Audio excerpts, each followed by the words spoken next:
You're listening to Permission to Shine, the podcast.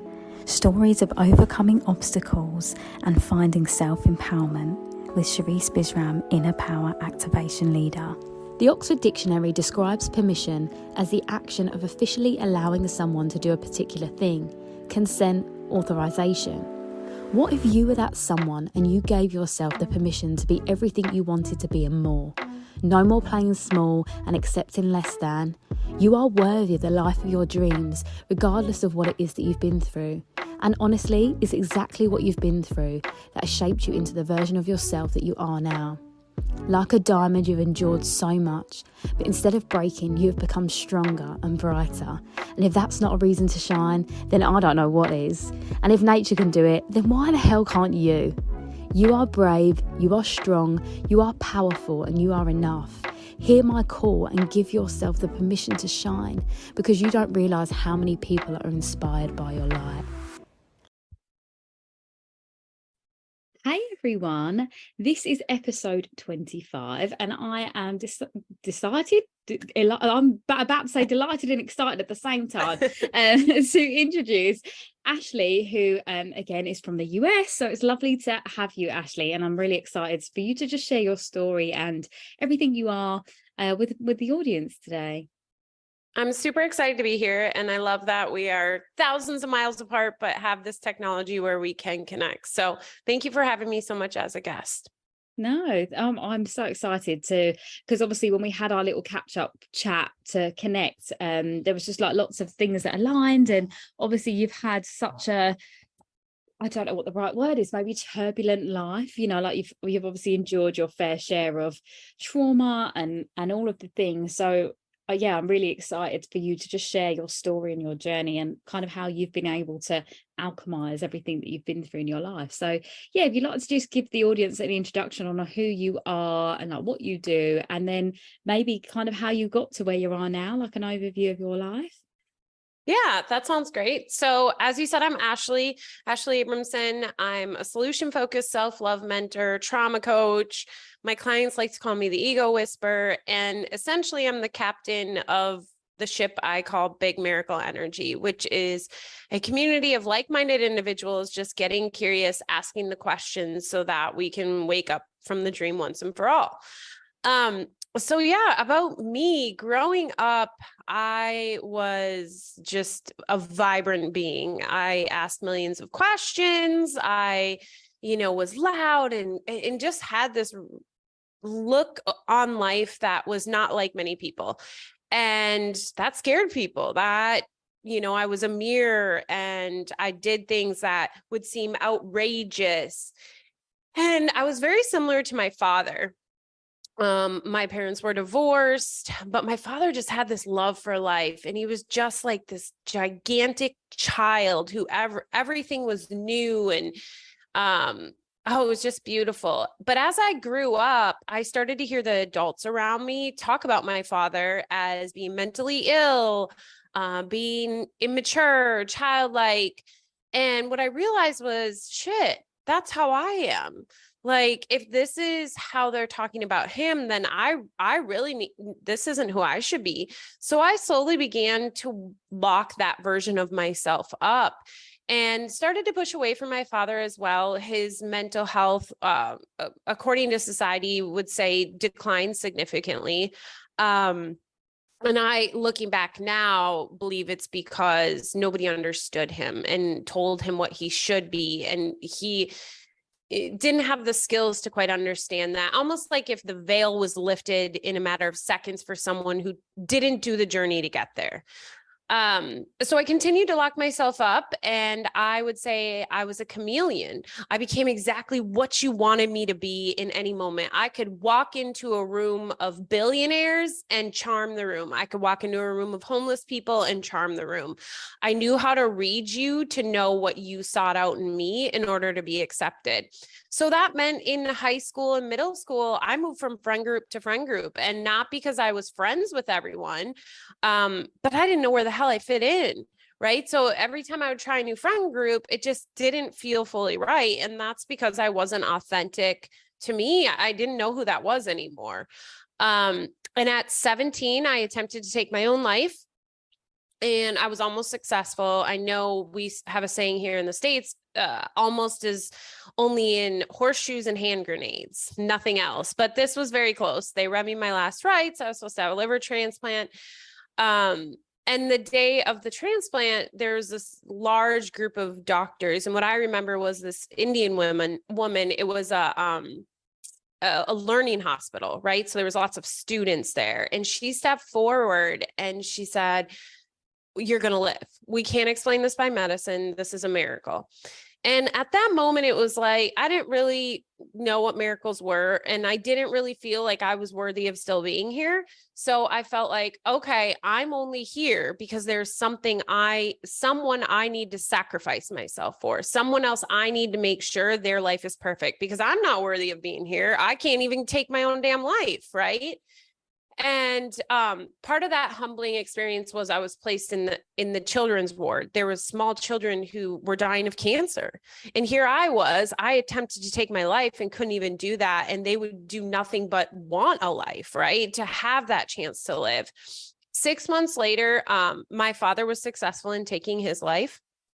And so in those 6 months prior to him being successful in taking his life was really my exploration of like, okay, where do we go now? We know trying to be someone else isn't working. Do we go back to that girl we were? And I tried it back and forth, but with my dad committing suicide, it was like the final nail in the coffin. It was like, nope. Like, you can't even successfully do that. He took his life. You didn't. We can't go back to that little girl. We've just got to create happiness outside of us. It's non-existent within you. You can't find that. And that's really when my journey began of seeking everything outside of myself. I did years and years of therapy. So there was inner insight and awareness and deep work. I did EMDR. They ended up diagnosing me with bipolar at the age of 18 based on my father's history and just my erratic moods, which looking back now is because I didn't know who I was. After 10 years, I received that diagnosis got dismissed because, I did the work to figure out who I was. I was stuck in a place of extreme duality, moving from the high highs to the low lows because, again, I didn't know who I was. And I found my ex-husband and my adopted son. And at that time, my adopted son had been through a crap ton in his small life. He was only 5 months old. And I was like, this is why I lived. I need to dedicate my life to him and his father to ensure he never experiences anything as awful as he ever did again. And that's what I did. I loved them. They were a huge part of my journey. We built a beautiful life. We had the house, we had the cars, we had the careers. Jaden was in sports. Everything looked perfect on the outside. And I had done a ton of mindset work in my late 20s, early 30s. I was part of an MLM, multi-level marketing group that was really big into personal development. It was a big movement then of, Rachel Hollis and Brendan Burchard and all those people. So I really dove in and I was doing the affirmations and I was doing the cold showers and doing all the mindset things. And then boom, at 32, I was getting a divorce and everything I had built for my happiness or my status in order to mask what was really going on within was gone. I realized really quickly that mindset work is just the icing on the cake. Mindset work is beautiful, but in all reality, your cold showers, your affirmations, your meditations are not going to withstand the test of time if you don't do the deeper work. And that's when I really started to self-destruct. I realized that I had tried to take my life before and was not successful. So I knew that probably wasn't an option again, right? Like I didn't want to go through the psych ward and all of that. So instead, I just did my behaviors of someone who felt they were unworthy of living. I was going to the bars at night. I was taking random men home. I was doing stuff completely unimaginable to me. And I had gotten a job, my career in child protection. And mind you, back when I was diagnosed with bipolar, I was told by doctors that I would never work. I would never obtain a 4-year degree because my mental health was so severe and persistent. Fast forward, I obtained a 4-year degree in social work, graduated with honors, and then obtained one of the most highest burnout rate jobs there is in the entire world, and that's child protection. And I stayed there for over a decade. But in that process of being a child protection worker, we were really at the forefront of understanding trauma before it became a buzzword, and how trauma impacts people in their childhood, and then how they repeat in their adulthood. One of my favorite articles is Ghosts in the Nursery. And it really talks about, if you don't heal the shit from the past or forgive it, you're going to repeat it in the future with your own children. So I did a ton of work with my clients on that. But the problem was I never did my own. I did tons of therapy, like I said, but this is different. This is different than your typical, I'm going to stick your ass in a box, CBT, DBT, that type of therapy. I got in trouble at work. I was forced to meet with a woman who I absolutely did not want to meet with. I met her 7 years prior and thought she had rose-colored glasses on and one day was going to figure out what life was really about. And she held a light. She held the light for me when I didn't have any remembrance of light myself. And I could come in and literally tell her whatever, and seeking her to be like, yeah, you're a piece of crap, you're not worth this. But I never fazed her. She just looked at me and held this light for that little girl, not even the one before I got divorced, but the little girl, the true, authentic version of me that's curious and pure love and excitement and all of that.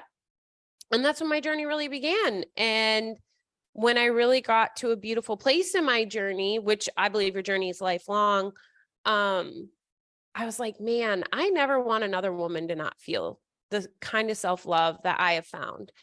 And I remember before I had to meet with this woman, I was trying to Google fix myself. I was like, trying to Google, how do I survive after a divorce? How do I survive after a trauma? And literally all it was telling me is everything I was doing wrong. And that just produced more shame and guilt. One of the first books I really consumed when I had this different lens of like, we need to go deep, was The Power of Vulnerability by Brene Brown. And that just, all of my clients, I have listened to that book. Any friend who comes to me is like, do you have advice? I have them listen to that book, because it's really a book that introduces you to, you're normal. You're not alone. Like, we've all been through all this shit, and we all slime people with our shame gremlins. And so that book, if anyone's listening, I know this wasn't part of the question, and you're like, oh, how do I start this journey? Go listen to that book, because it really gives you permission to face the stuff that you feel so embarrassed of, or feel like you are so different. And it helps you to get a different understanding and kind of separate it from yourself. So I built my business. It blew up really quickly. And then I started chasing money. I was making a lot of money. I got involved in a business group that, granted, I learned a lot of amazing things about myself in that group, but they also were very focused on the shiny objects. And we would talk about at retreats sometimes about how to write off a jet, how to write off a car. And it was really about just selling people, right? Like we were being taught to become really great salespeople. One of the main leaders, though, really introduced me to this understanding of how powerful I was within. He more took the approach of like, let's go deep, and was less surface level. But that group sent me into the trajectory of my ego, which I needed. I needed to be able to see what I was dealing with and what I was untying from. And life fell apart again really quick.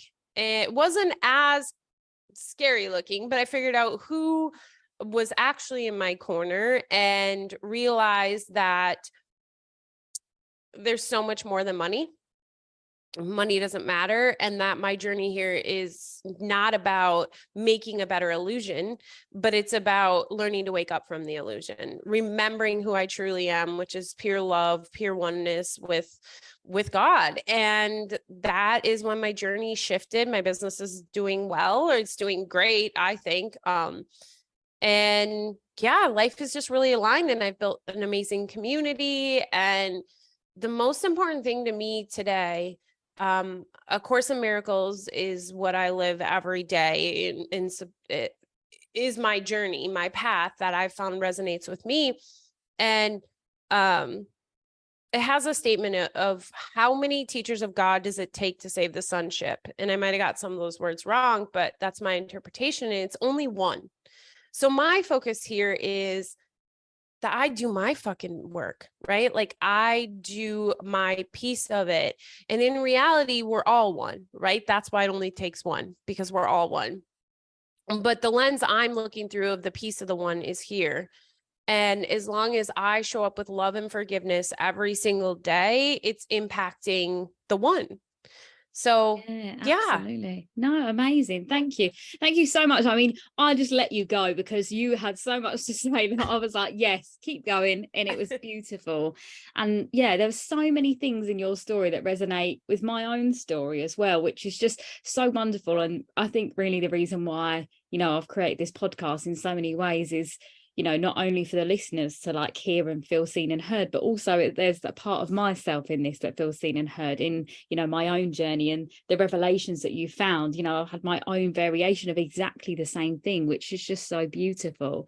And I think what's really important, for all the listeners, like the severity of trauma that you've experienced in your life doesn't have to be as significant as yours was. Those massive light bulb moments, they look different to all of us, but equally there are moments in your life where life is trying to wake you up, it's trying to shake you out of it. And I think from your experience, when you were saying about this all came down to the fact that you just didn't know who you were. And there's so many times where I speak with a client or, a friend of a friend or an acquaintance. And for me, I can see so like red flag that this person has no idea who they are and they're getting diagnosed with all these random things. And actually it is just finding who you are. And that's such a big question, I know, but like when you dive into that part, like we get rid of the surface level, as you said, which I'm very much a advocate of, is that that deep inner dive. And it always comes down to, again, what something similar you've said, is the unpacking, the unlearning of all of the layers that society and our family and other people's opinions have told us to be. That very core version of ourselves is always the purest and the most love, and that most deepest vibration. And I always talk about it as being like a little flame inside of us, and it's sheltered and the light's dull, and the more we can let that flame rise and shine out, our light then inspires other people. But it is first and foremost about, as you said, taking those layers off so you can see. And again, you said about Brene Brown, and that was really the start of my spiritual awakening, was that moment where I hadn't realized that my whole life I'd strove, I don't think that's a word, but I'd pushed forward in my toxic masculine energy my whole life, again for survival, because I had no other way of being. I was in constant fight response mode my whole life. And my aunt told me about, she was like, you've never been vulnerable in your life. And I was like, wow, okay. And that was from a place of love, because she was seeing that I was just really debilitated by my own walls of strength that I'd created. And I watched the I think it was Call to Courage on Netflix by Brene Brown, and that was my very first kind of taster of vulnerability. And now I'm a massive Brene Brown fan, and I shout her name to the high heavens, because I'm like, yeah, this is it. How can we put vulnerability on the forefront and let that be how we're seen? Because even in society, like as women, like when we're on Instagram, the filters with AI now, there's no real platform for it, as in like we're not celebrating it enough, that vulnerability thing. And if we did, the world would just be such a kinder place, wouldn't it? And I think that's really the core of everything I'm doing as well now. And again, you said about ego, and I was like, yes, because I think survival teaches us ego, doesn't it? And I think, I don't know if in your process of when you became successful in your business and the ego took over, it's almost like ego plays, I guess everything plays a polarity, doesn't it? Because of almost like the ego is the survival. You need the ego to be able to get to where you need to be, obviously to an extent, but also showing you what you what you didn't think was possible, you know, like in that way. And I guess that's probably why you got taste of it and was like, yeah, oh my gosh, I can have this life. This is the life that I kind of felt like I wanted to some degree. Is that true? Yeah. So first of all, like the ego piece, I used to believe that. Because you're told that, especially in the new age movement, that you must have the ego in order to stay safe and stay alive. So that's true in one aspect.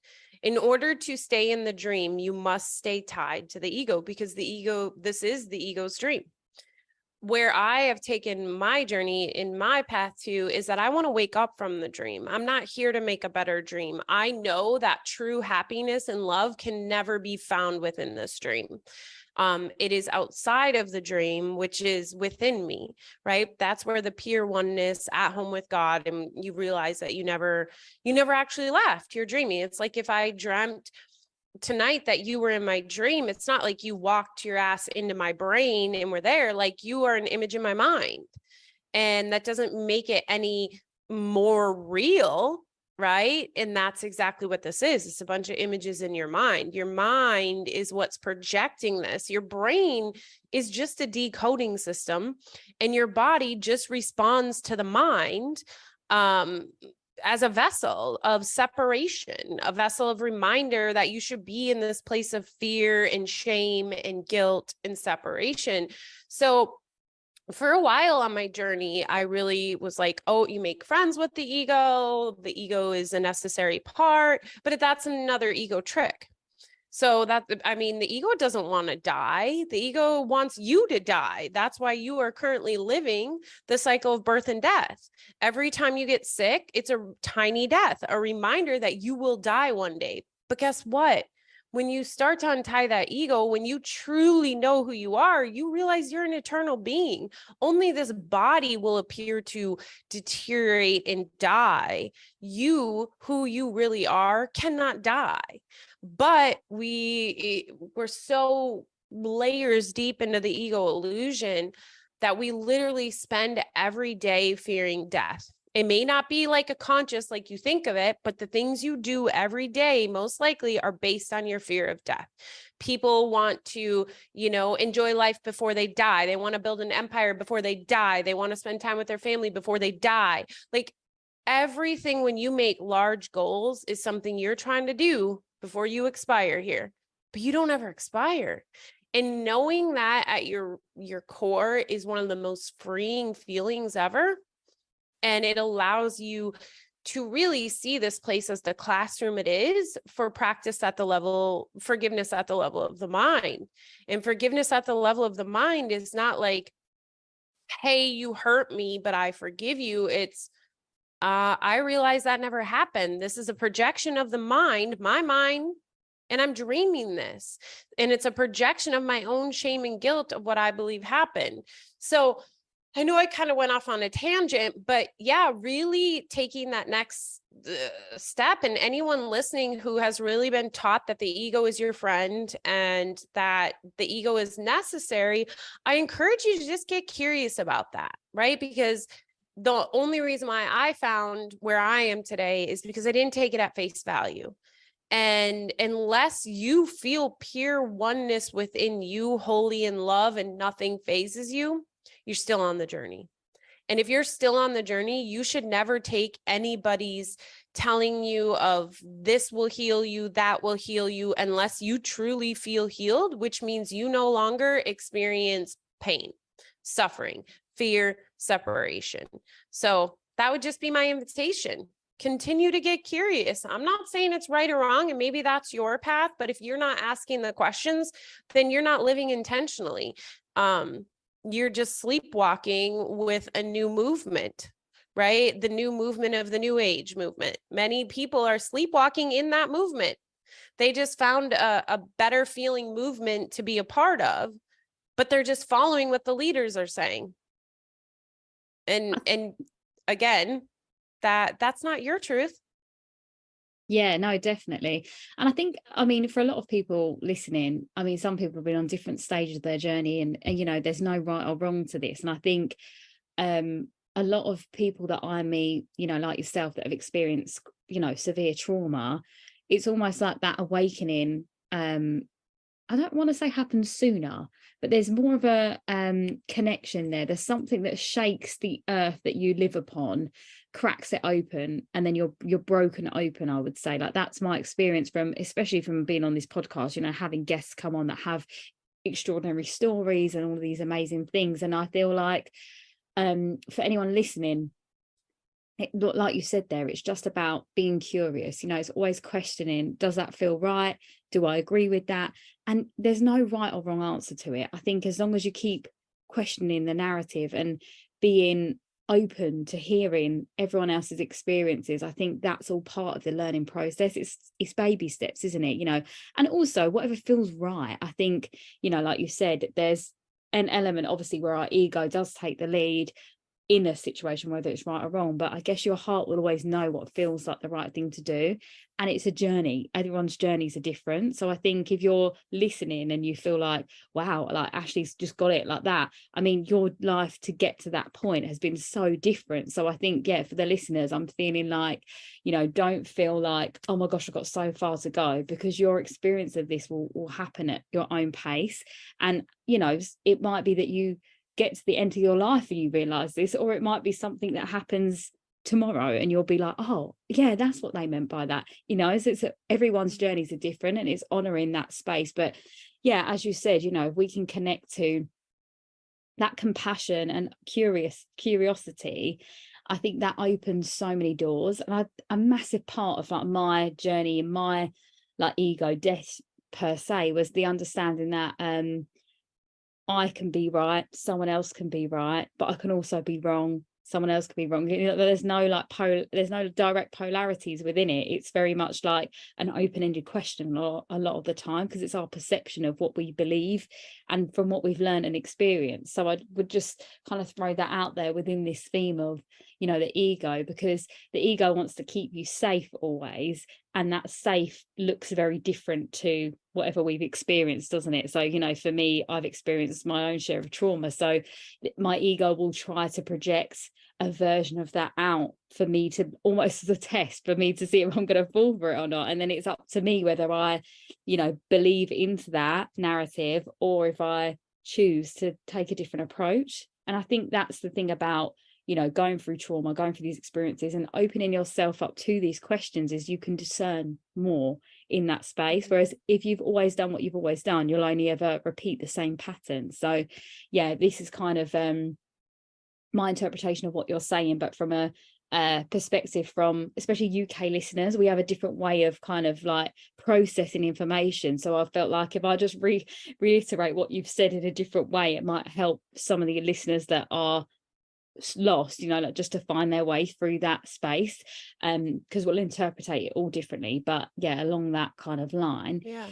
So I guess I would say on your journey, you know, through all of this and this experience, like what would you say was like the real pinnacle moment? Because I know you've obviously, you know, the fact that you're here, you're living a miracle, you know, that's all of that. But when would you really say was the moment in your life that you can remember that you gave yourself the full permission to be the version of you that you are now? Like, was there a moment? Was there like a aha, a hallelujah? You know, what was that moment in your life? Yeah. So first I want to just quick revisit the topic of time and people being like, oh gosh, like I'm so far on this, you know, Ashely's so much further. I've got so much time to do. I'm here to tell you that time is a man-made construct. Time and space does not exist where I'm talking about. So that means literally all it takes is a holy instant for you to understand this. So you could tomorrow be way in a different place than you are today. You could be in 2 minutes, right? Time and space doesn't exist. And I think that's another big piece we struggle with today in worshiping gurus and things like that. We believe you must be at it for years to be good at it, when in fact, that's not how this journey operates. Time and space doesn't exist. So though we're experiencing time and space, the truth is outside of time and space and doesn't play that game, if that makes sense. And then the ego, my belief, which might not be everybody's belief, is never wants to save you. It always wants to remind you of your pain and suffering. That's why we project. We project it out as a reminder that we are actually separate, that we're separate beings, right? Because when I project something on you, it's a direct reminder to my subconscious that I am separate, right? That's how I can attack. I can attack you, because that's all it's either a cry for love or a sharing of love, everything we do. So when you're coming from the ego, it's the cry for love, it's the attack, it's the fear, it's the acknowledgement of separation. But when you are coming from a place of love, it's the acknowledgement of oneness, the acknowledgement of you can't be attacked and you don't attack, because how could you do that if we're one? I can't attack something that isn't outside of myself, if that makes sense. So I just wanted to cover those two things. But for me, I think it's been a lifelong journey, right, of figuring out who I am. One of the first moments I had, though, after my divorce, of really feeling that I found my way back to that girl, that child of curiosity and wonder, and just didn't give a shit what other people thought, and not in the mean way, but in the loving way, was I had one of this pair of yellow Reebok tennis shoes. And back prior to me not knowing who I was, I did what I called polling. So if I had an idea to do something or buy something or whatever, I would ask as many people around me as possible to poll them on what their thoughts were. And then based on my poll, I would make a decision, right? Because I was who I was because of those people around me. And I had polled about these tennis shoes, and unanimously, pretty much, it was like, those look like Ronald McDonald tennis shoes. Like, you shouldn't buy those. Those aren't good. So I never bought them. And then one day I bought them, and I wore them with so much pride. And I remember reflecting and being like, holy shit, like, you didn't care that other people were making fun of you. You felt whole and like it didn't matter. And though that is a piece about something material, and that was like the first early on stage of me understanding that I was really stepping into myself, there, that journey continued of untying my individuality and understanding I'm one with everyone, and so on and so forth. But yeah, that was a really pivotal moment for me of realizing I not only honored myself, I trusted myself, I respected myself, and I went with a decision that didn't meet the masses. Yeah, no, absolutely. I love that. And I think that's just like, I always talk about, like, that self-love is self-trust. And it almost feels like that for me, listening to that story, is like you saying, I trust me. I trust you. And when you didn't care, that is, when I say about the permission, it's you gave yourself the permission there. And that's like a massive thing that we could all do. So I feel like if anyone's listening, buy the shoes. No, that's not what it's at, but it makes you, and that's the thing, if you wore them and you felt good about it, then why not? I feel like a lot of the philosophical side of what we do, and like the beautiful connection and the divinity within everything we talk about, seems so vast, but actually those little moments are the ones that make those significant differences too. So I feel like that was a really nice correlation to like everything we've been speaking about, as that how the interconnectedness is so large, but equally we are such a tiny molecule in this connectedness, and it's these little moments that add up to make us who we are as well, within this beautiful spiral. And that people around you seeing you do that again would inspire them to do the same thing, like if everyone was doing that thing, like you said, polling. And I know people in my life that do the same thing, and I'm like, well, what do you want? And they actually feel like I'm being difficult by saying that to them, instead of me giving my opinion. I said, what do you want? What does that make you feel good? And then they're like, after that, oh, I understand what you were doing there, but at the time they're like, oh, I see what you were doing, but yeah, it seems like I'm being awkward, when actually I just want that person to be happy. It doesn't matter what I think, Yeah. Well, and that's what you're taught as well, right? So we're taught to really not have an opinion and always ask others what their opinion are and always follow what the masses tell us. I mean, COVID was a really big example of that. And I'm not saying I'm on one side or the other, but what I'm saying is if you take a bird's eye view of how we responded, you will see the polar opposites, right? But it was a group, like it was like a following in a way. And one thing on my journey that has been really significant probably in the last 6 months is paying attention to the content, not the form. So when I talk about the yellow shoes, I also talk about how the things within the illusion don't matter, right? So that some people would be like, well, why do your shoes matter? You say things don't matter, because it wasn't about the shoes. It was about the changes within, and like you said, the trusting that the shoes represented.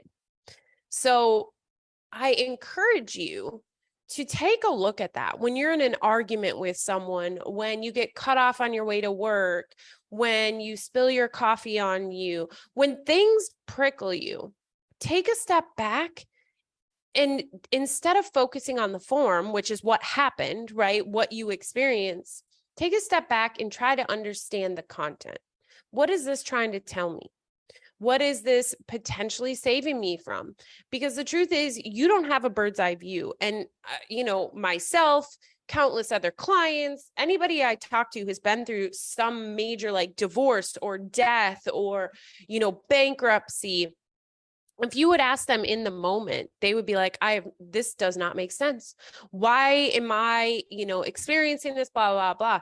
Fast forward to when they have worked through it and they're on the other side, they're like, for me, I say my divorce was the best damn thing that ever happened to me. If I wouldn't have gone through that, I wouldn't be where I am today. But I am at a bird's eye view now, right? Not the Ashely who's cussing God on the floor, wanting to die and can't imagine living another day, right? I got through that. I'm on the other side. So that's also like one of my, I guess, little takeaways, hopefully for you to start on that journey, right? Is just take a step back. Even if you freaked out about it already, I don't care. Don't produce more shame and guilt, but then take a step back and be like, what is this telling me? What is the content here? It doesn't matter I spilled the coffee, but what is the content? Was I, already in a bad mood? Was I going too fast? Like, what is the content behind this? Because that's what truly matters. Form doesn't matter. Yeah, absolutely. And that's something that I teach myself, is exactly that. And in the UK, we would say context, like it is in like it's so the same thing, but obviously it means just a different variation of wording. But absolutely that, we can't control what happens to us, like as in, well, I guess actually to an extent we can. But I mean, if that happened, like you said, you spilled the coffee, what else is happening? How can you move forward through that? What is it showing you? And exactly that in my own story, there was times when I was really in the pit of it thinking, why is this happening? Why? And now this is all why I tell this story and why I share everything I've been through for exactly the same reason, especially because I don't want anyone else to, go through what I did if I can help it. And understandably, I know that everyone's going to go through their own variation of that, because that's part of becoming, isn't it? Who you are now and unlearning and all of those things. And I think that's the process of possibly awakening in some sort of a sense, is that you awaken from, like you said, that ego dream or that ego state of, I guess, I don't want to say control, but there's an element of that definitely. And I really got what you were saying with the COVID thing as well, like this is the thing about society. And I think in the Western world, we get so consumed by external, don't we? And it's like that cult following from social media and all of these things, especially as women. It's so hard, I think, for a lot of women to discern, especially like body image and all of these different things. There's all of these components. And actually,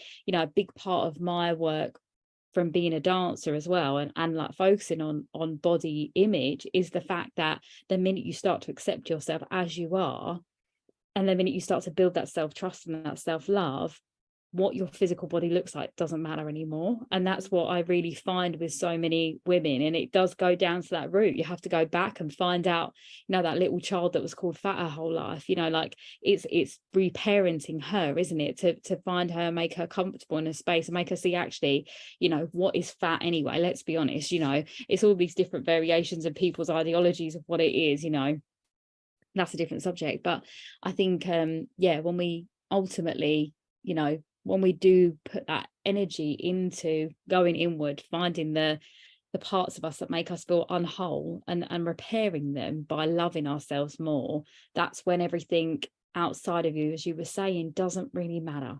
None of it matters anymore. And I think, whenever I feel disconnected from external, it's like straight back in. I go straight to meditation, and I'm like, right, where is this feeling? If I need to write it down, I'm writing it down, because that is part of the process of life, isn't it? Is that every time you move through something, there'll be something else that comes up inevitably.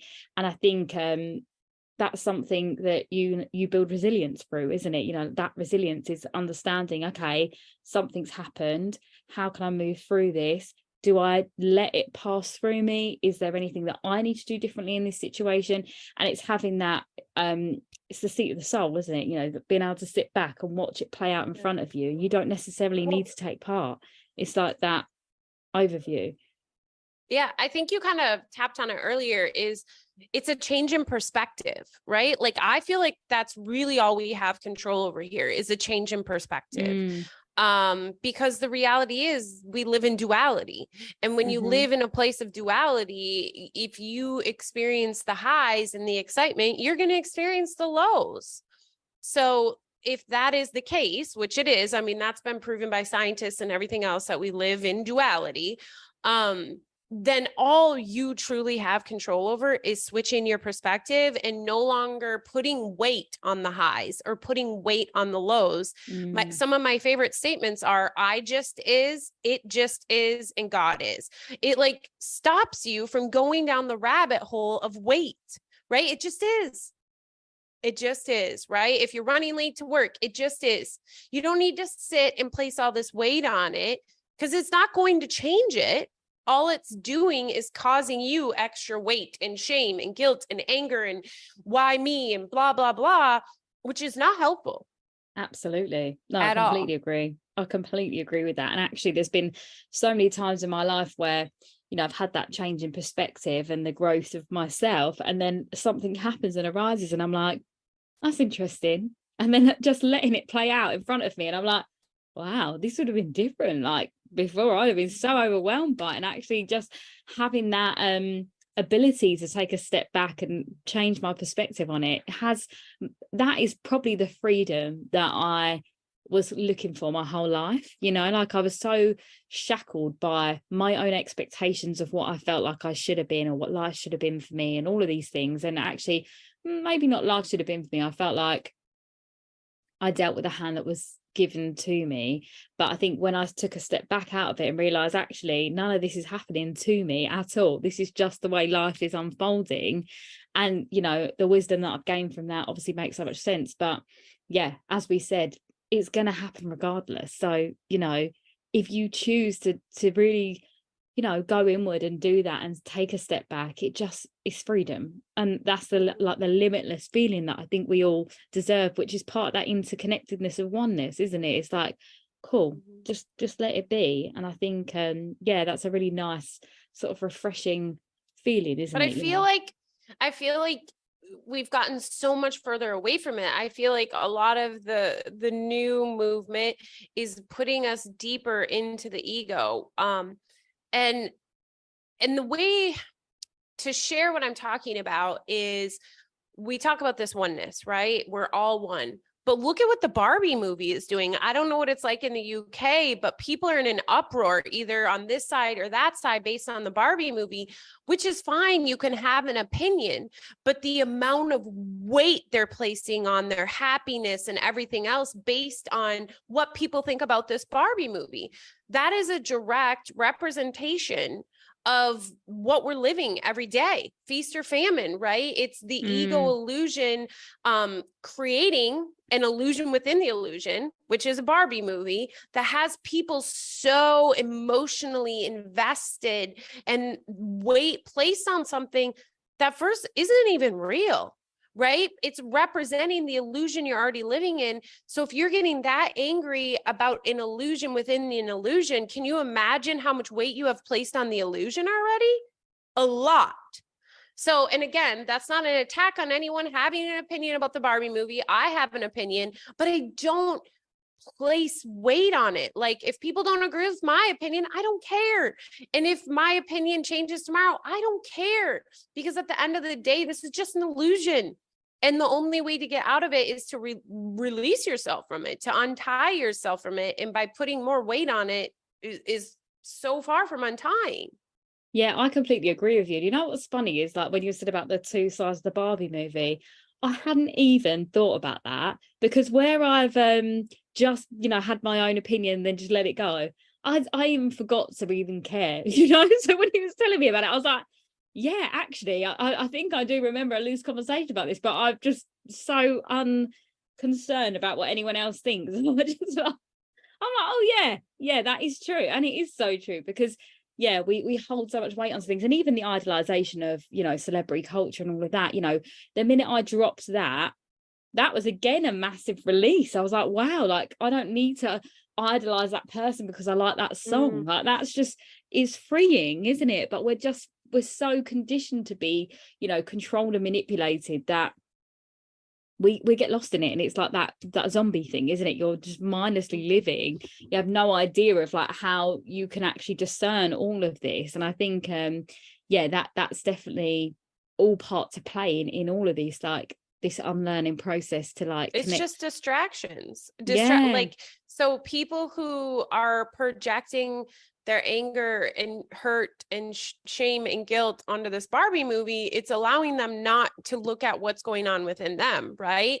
And you brought that up about artificial intelligence at the beginning, that it's really just another distraction from truth. And I believe the ego created this illusion, the ego belief system.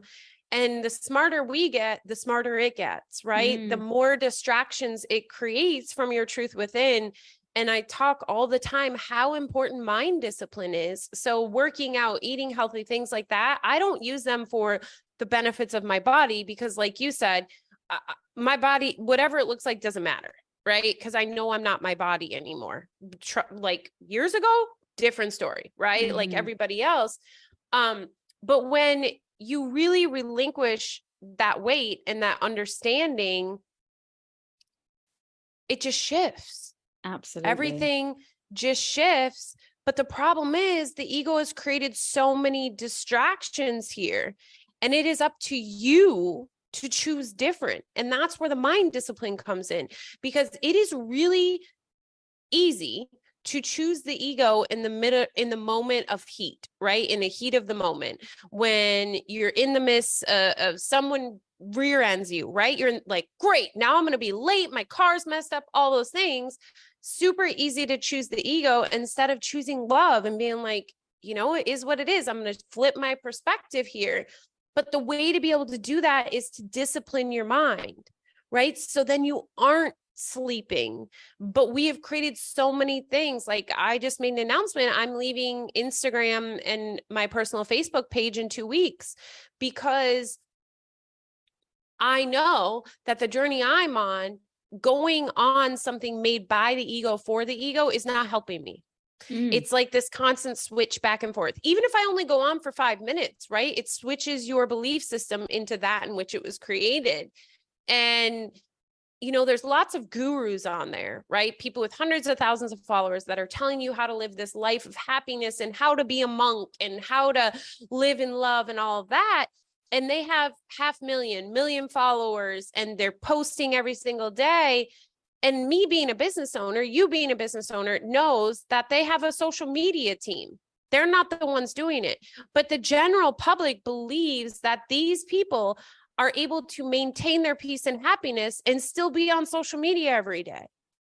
False representation. And I don't know, I don't think they're intentionally doing it, but I was one of them that felt victim to it. You know, these gurus are doing it. I have to be able to do it, still find peace and happiness, until like I really got into business and realized like they pay social media teams to respond to your messages, to like your comments, to respond to your comments, because the reality is the message they are sharing is not possible by scrolling social media all day. Period. Yeah, absolutely. No, I completely agree with you. And I've had that same real tug of war with social media my whole life, as in, do I even want to be on here? But obviously my career just had me, you know, in that space, and that was okay. And I accept it now. And I find that I have a balance between it. But equally, if that balance ever felt tipped, I would definitely pull myself off, because I can discern between the two. But equally, depending on your journey, you'll look at that so differently. And I honor you and respect you. I think, you know, absolutely come off of it. You know, if it's not serving, that's really what it is. And it's funny that you mentioned about the guru thing, because I've literally had that conversation with a friend before about exactly that same thing. Like, it's not real. And even like reality TV, like in the UK, it's massive. I know it's big in the US as well. But like I said to obviously being a dancer, you know, I've been involved in these shows and things like that in the past, and I'm like, it's all set up. There is nothing, not one part of that is real. It's all fake. And I'm like, this is actually what we're talking about as a whole, isn't it? This is the way it's set up. Like, it's just all simulation, every single part of it. And it's like the minute you're aware of it, everything changes. You're like, well, of course that's just not real, because that's just not it, you know. And that's the freeing part, isn't it, of all of that. But yeah, I'm going to sort of round up, because we've had such a vast conversation, which has been, you know, wonderful, but equally the same sort of underlining tones, which has been really lovely, you know, about this the ego and our journeys and like life and all of these beautiful things. So I guess, you know, you've given us some really great tips in that, like about discernment, you know, questioning, curiosity, and all of those wonderful things. But I guess I like to kind of finish off with a soul to soul segment, I call it. And it's kind of like either like a channeled message, or like a message that you would give your younger self, that's just from your heart space, that you feel like maybe someone listening just needs to hear. Yeah, just whatever you kind of feel called to say. Yeah. So first, I want to say that I've realized how intricate this journey is, right? Even the smallest detail happened to get you where you are today.